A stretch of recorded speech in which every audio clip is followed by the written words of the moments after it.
merde. Jacques-Antoine Grandjean vient de lâcher un dernier juron exaspéré. Mais à quoi ça sert de payer une blinde, une voiture de sport, si c'est pour se faire doubler par une Renault Espace? Cette pensée le ramène aussitôt à son business. Il a déjà englouti des millions sur le web, mais toujours rien.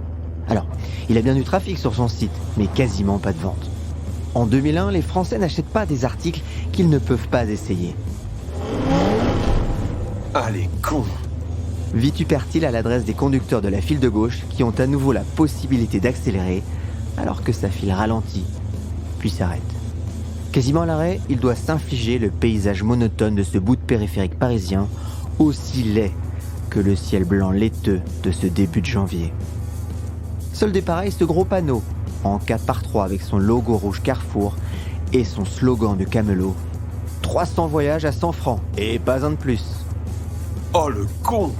L'image vient de lui traverser la rétine. Une vente flash? Il va faire une vente flash.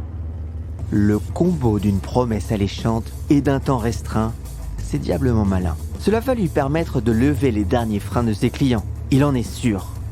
Est-ce le trafic ou l'idée qu'il vient d'avoir?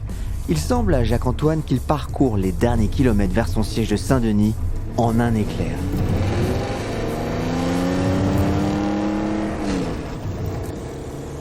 Je vous raconte aujourd'hui l'histoire de Jacques-Antoine Grandjean, l'entrepreneur aussi rock'n'roll que son idole, Johnny Hallyday, l'homme qui va inventer la vente événementielle sur Internet, chaussé d'une paire de boots et vêtu d'une veste à franges.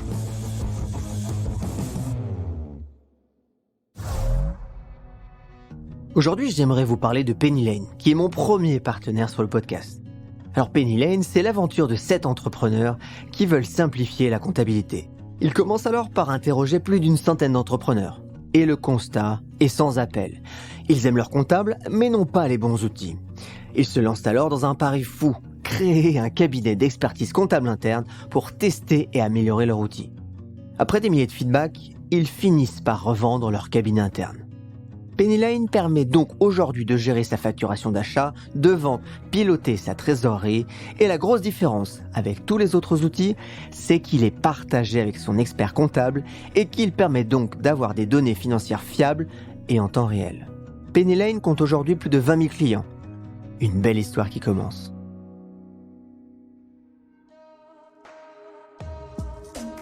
Bienvenue sur Il était une fois l'entrepreneur, le podcast où je vous raconte les histoires des entrepreneurs. Car oui, entreprendre est toute une histoire. Je m'appelle Laurent Broin et ce podcast est produit par Inspire Média.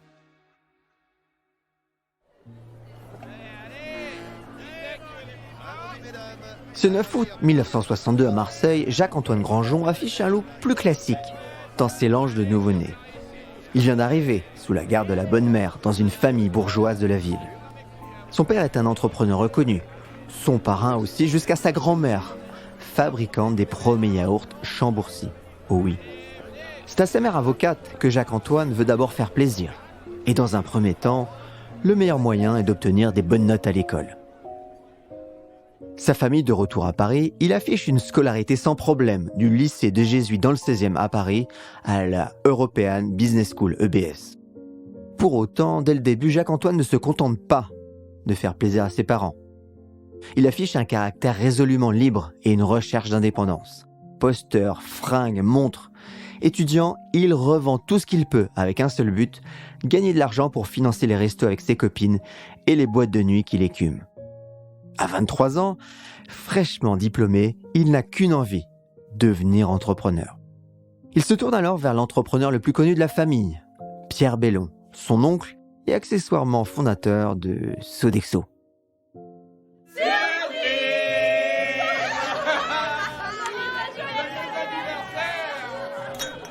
Tonton Pierre, vraiment, je sens que je vais m'embêter à travailler pour un patron. Jacques, pourtant, il va bien falloir t'y faire.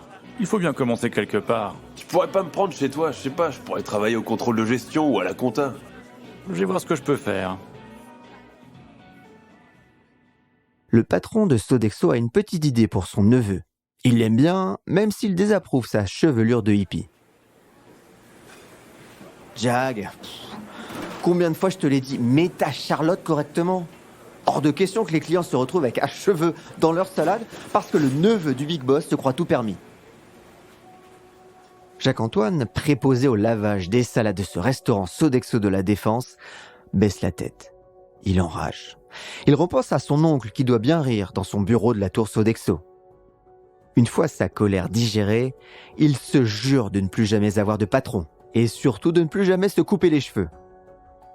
Le tout jeune patron quitte alors l'esplanade de la Défense pour la rue Pierre-Chausson. 2 salles, 2 ambiances. Cette rue du 10e arrondissement de Paris où il installe ses locaux avec son associé Julien Sorbach est alors plus connue pour ses prostituées et ses bars sordides. Jag, le prénom de Jacques-Antoine Grandjean, et Julien sont installés là, car c'est ici que travaillent les soldeurs, leur nouveau métier. Ils ont en effet créé la Cofotex, compagnie franco-orientale de textile, une société spécialisée dans la vente de fin de série. Papa Grandjean prête 20 000 francs pour démarrer l'affaire, et pour Jacques-Antoine, c'est alors impossible d'échouer. Il déploie toute son énergie dans cette activité. Mais l'énergie ne remplace pas la compétence, et Jacques-Antoine doit d'abord apprendre, un apprentissage qui se fait aux dépens de sa bourse, comme avec d'ailleurs les 500 chemises, achetées 20 francs pièce, qu'il ne revendra jamais plus de 10 francs. Ou bien les 2000 robes, qu'il met 6 mois à revendre. L'addition est lourde, mais petit à petit, Jacques-Antoine comprend le marché. Imitateur instinctif, chaque partenaire, fournisseur ou client qui le roule lui offre d'ailleurs l'occasion d'apprendre un nouveau mode de fonctionnement. Et bientôt, voilà le loup parmi les loups, avec une chose en plus, un instinct redoutable pour détecter les nouvelles tendances. Un instinct qu'il suit jusqu'au bout de la nuit. Julien, on y va, il est 6h. Jacques, non, allez, laisse-moi tenter le coup avec la blonde là-bas. Putain, Julien, il est 6h, on se lève dans 2 heures à cause de l'avion. Ah mais tu le sais, Jacques, les meilleurs deals, c'est aussi de s'endormir. Les yeux encore pleins des étoiles de la nuit. Jacques se résigne, il sait bien que son associé a raison. Ça fait 10 ans que ça dure. Force lui est de reconnaître qu'il veut rentrer, car il n'a aucune cible en vue. Au petit matin, comme d'habitude, le deal avec Liberto est signé avec succès. Il faut dire que les compères ont mis au point une recette imparable. En veille permanente, ils n'attendent pas qu'une marque soit au goût du jour pour la démarcher. Dès qu'ils repèrent une société en train de monter, ils l'abordent et cherchent à acheter ses fins de stock. Crix, Koukaï ou autres chevignons, ils sont sur toutes les marques tendances des années 80. Jacques et Julien incarnent ces années 80 dans toute leur splendeur.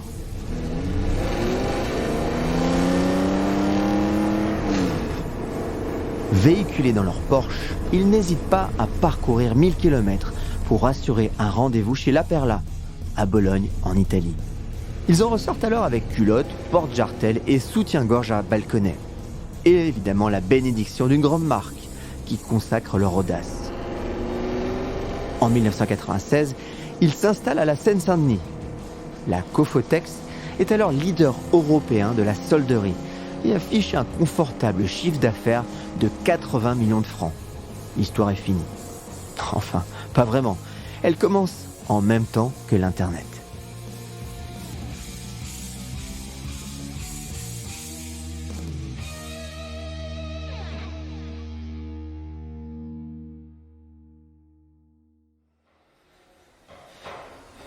Bon, les gars, on arrête 10 minutes tout ce bazar qu'on puisse réfléchir. Jacques-Antoine en est à la 3e visite de chantier de la semaine en ce mois de juillet 1999. Il veut pouvoir installer dans l'ancienne imprimerie du Monde ses salariés, ses stocks et ses œuvres d'art. C'est quoi ces tranchées ouvertes un peu partout, là? C'est pour les prises, monsieur Grandjean. Ah, très bien. Et elles sont où les RJ45 que j'ai demandé? Elles arrivent avec les câbles, donc on a laissé les tranchées ouvertes pour les faire passer.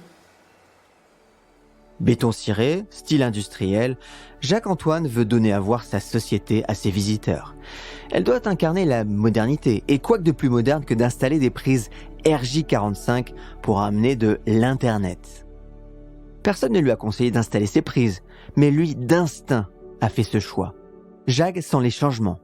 Sa stratégie, il le dira plus tard, il l'a construite au jour le jour. Le monde du textile évolue aussi. De nouvelles marques apparaissent comme Zara ou H&M et revendiquent une image de luxe abordable. Pour ces marques qui investissent les centres-villes, hors de question de voir leurs déstocks vendus à proximité. Il y a aussi cette nouvelle complexité. Et puis, Jag et ses associés voient bien apparaître le monde de l'Internet. Un monde tellement loin de leur quotidien de soldeur et pourtant, comme le pressent Jacques-Antoine, tellement riche de promesses. Jag veut être libre et indépendant. La bourse, avec les valeurs technologiques, va lui permettre de tester et de mieux connaître l'Internet. Mais 6 mois plus tard, il perd 75% de son capital. S'il est appauvri, il a appris une nouvelle chose sur lui. La bourse ne l'a jamais intéressé. Il comprend qu'il ne peut réussir dans ce qui ne l'intéresse pas. Début 2000, c'est un banquier italien qui vient combler sa frustration de l'Internet. Il lui propose un investissement dans un projet de marketplace textile. Il injecte alors 1 million de francs et prend une place au conseil d'administration pour le quitter, avec pertes et fracas quelques mois plus tard. Il rate à nouveau le coche de l'Internet. L'occasion de comprendre qu'il ne peut pas réussir dans un business qu'il ne maîtrise pas. Alors, quand un ami d'un de ses associés, Michel, vient le voir pour lui proposer de lancer rien de moins que son propre site de déstockage, il est méfiant. Il saisit pourtant l'opportunité et 6 mois plus tard, le jeune loup de l'Internet lui annonce qu'il est prêt à lui proposer le business model. N'importe quoi, Michel, c'est du grand n'importe quoi.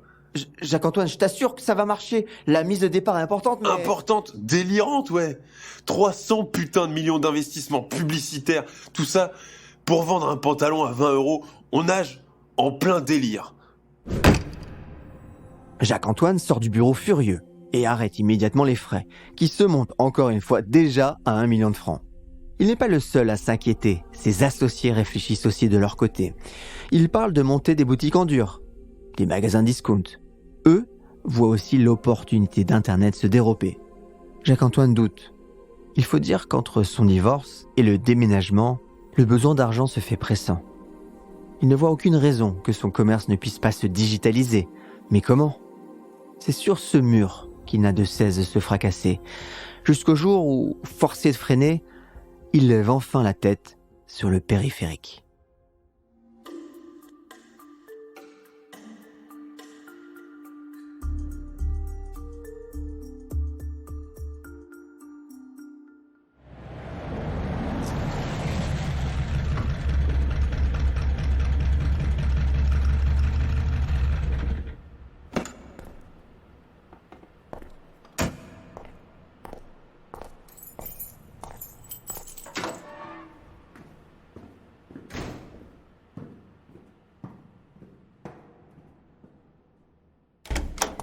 Thomas, vous m'annulez le call de midi, vous me le remplacez par un meeting dans mon bureau avec tous les associés. Bonjour. Oui, bonjour, et tâchez de me retrouver un visuel de la nouvelle pub Carrefour. La nouvelle ? Oui, 300 voyages à 100 francs et pas un de plus. Jacques-Antoine passe le restant de la matinée à gratter son paperboard pour préparer la réunion. Lorsque les 7 associés entrent dans son bureau, les visages sont au mieux interrogatifs, au pire inquiets. Les uns et les autres s'entassent sur le canapé gris dont le tissu douteux rappelle qu'il accompagne Jag depuis de nombreuses années. Un seul nouvel objet trône dans le bureau, un tigre grandeur nature au regard fixe et à la tête entourée d'un bandage velcro. C'est un Pascal Bernier, ma dernière acquisition. Il est tiré d'une série qui s'appelle Accident de chasse. Chouette, non ? Son interlocutrice acquiesce d'un regard dubitatif. Bon, je ne vous ai pas fait venir pour parler art contemporain. J'espère, parce que j'ai Oui, dû je déplacer sais, la réunion de dernière minute, les obligations des uns et des autres. Oui, donc... Donc, j'ai bien réfléchi, on s'éparpille. On n'a pas de stratégie. On perd de l'argent ? Oui, on a perdu, mais c'est fini. J'ai une idée. Dès qu'on a un stock, on photographie chaque produit comme une œuvre d'art, on le met en scène.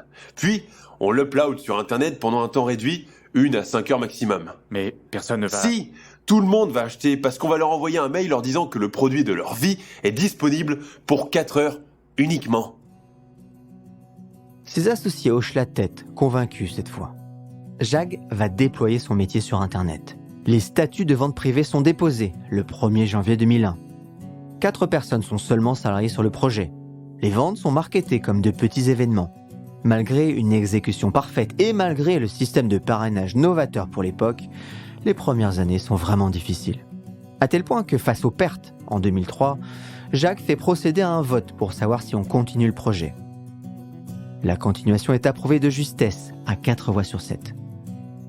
Il faut dire que la France de 2003 est méfiante face aux startups.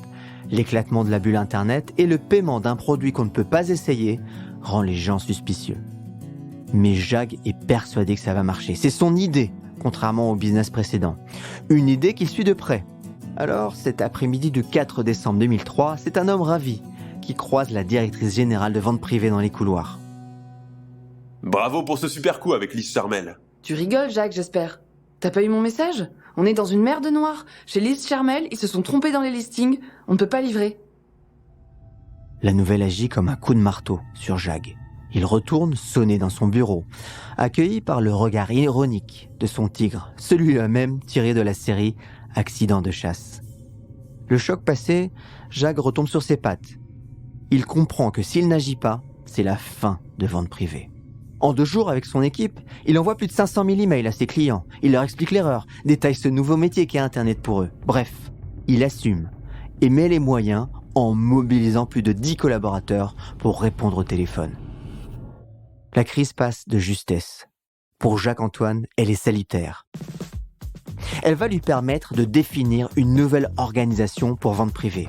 D'abord, il prend la tête opérationnelle de sa filiale Internet, convaincu de son potentiel, mais aussi de sa fragilité. Ensuite, il met le service client au cœur de la stratégie. Idem d'ailleurs pour les stocks, dont il renforce le contrôle. Enfin, il restructure l'activité en 4 branches distinctes: informatique, logistique, production et service client.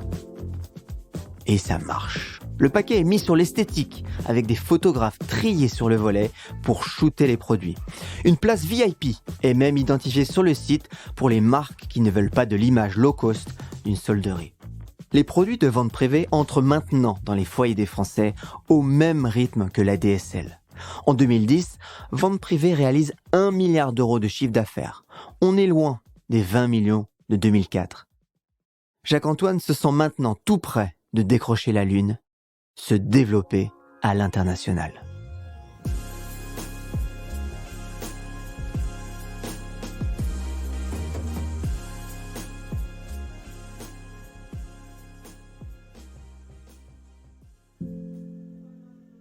Toute la réussite de Vente Privée durant ces années tient dans un savant mélange rendre glamour ce qui ne l'est pas. Jacques-Antoine a un don pour l'image et son amour de l'art contemporain n'y est sans doute pas pour rien. C'est cette histoire que racontent ces locaux de Saint-Denis.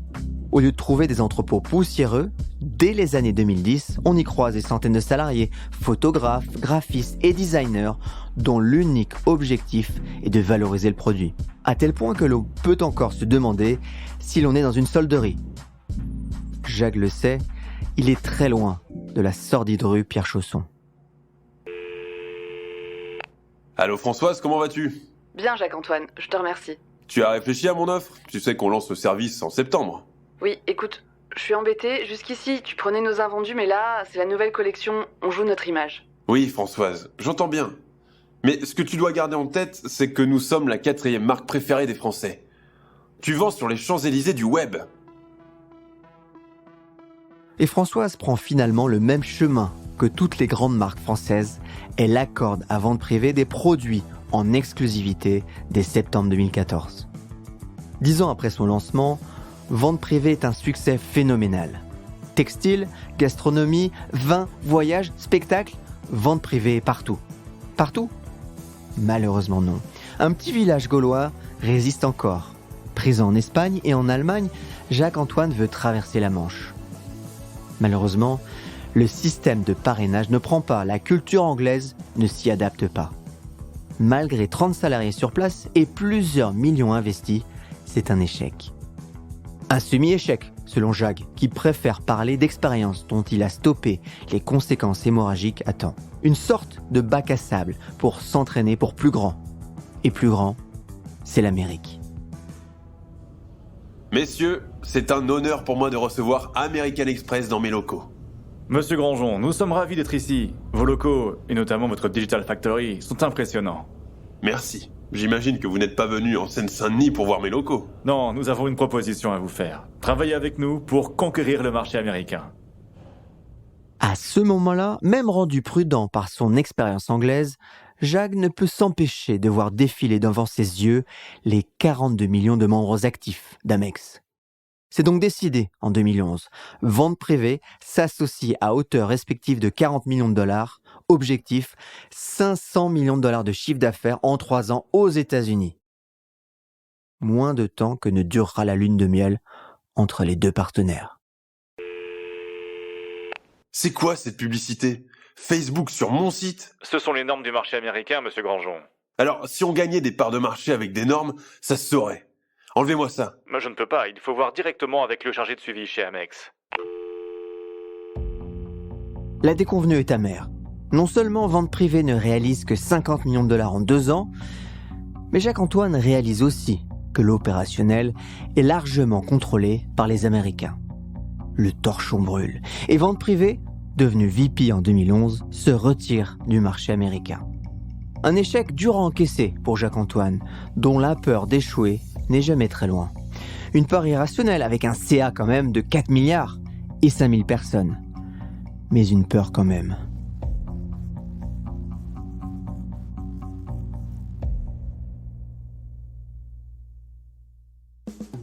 Une peur face à laquelle sa Bentley rose framboise ou sa Rolls Corniche de 1971 ne peuvent grand-chose. Il reconnaît se lever tous les jours avec ses humeurs, ses angoisses, ses doutes. La peur l'habite. La peur de décevoir sa mère, son père. La peur de trahir le modèle familial et ses 2 fondamentaux. Ne pas divorcer, ne pas faire faillite. En divorçant dans les années 2000, il a franchi un premier tabou. Mais la faillite, jamais. Il a perdu des combats économiques, la conquête de l'Angleterre ou celle des États-Unis. Il a perdu de l'argent, parfois des millions, mais il n'a jamais fait faillite. Il s'est toujours arrêté à temps. Entrepreneur à succès, mais entrepreneur prudent. Il n'a pas quitté le giron familial et son injonction. Ne pas faire faillite. S'il prend des risques, c'est en bon père de famille. Il ne dilapide pas son capital. On a l'impression que la réussite de Jacques-Antoine tient dans ce paradoxe qu'il vit chaque jour. Se rassurer face à l'échec et suivre son instinct pour exister. Une corde raide sur laquelle il marche, funambule du quotidien, un petit pas par jour. Il a conscience que tout est fragile, que tout peut s'arrêter du jour au lendemain. Comme le tigre de son bureau, il n'est jamais à l'abri d'un accident de chasse. Et ça, c'est une autre histoire.